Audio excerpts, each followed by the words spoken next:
One of the first impressions I had of Pastor Steve's young man, he showed up at the church and he had a pretty little girl hanging on his arm, and came in, and Kay was there, and their eyes met. And next time he came, it wasn't a pretty little girl with it. It began to show up here.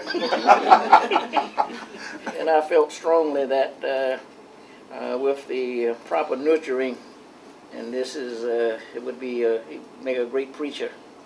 And because he has a sharp mind, and heart was tender at the time for the Lord. And that's when I began to sense he was a visionary. And because the same vision that he is pushing now, yes, and it was in him then.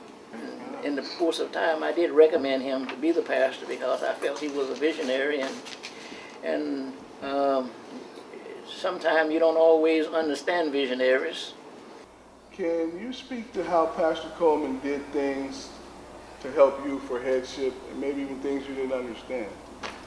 Oh boy. Things I didn't understand. Pastor Coleman is not the most talkative guy. He leads more by demonstration than by expression or communication. So I had to learn to follow without clarity, learn to follow without understanding, learn to follow without even necessarily being in agreement.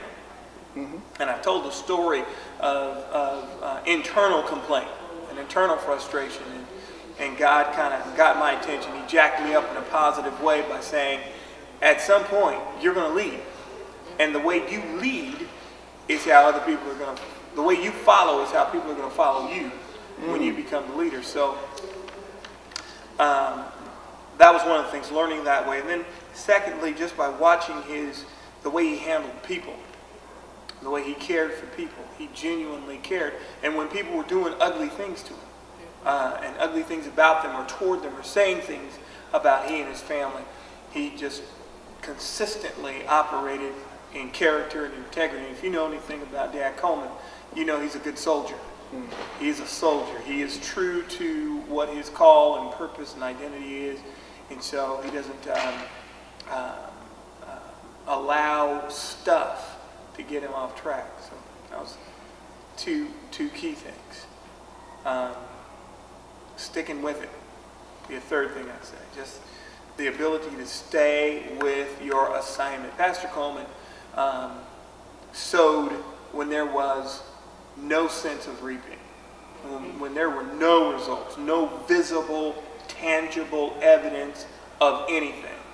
Just stayed in there and kept working and working and working. As a matter of fact, he said something a couple of weeks ago that really spoke to my heart, how looking at where we are now as a congregation and seeing where we are as a house makes him not only happy to see the accomplishment, but it brings a sense that my labor was not in vain. That was powerful.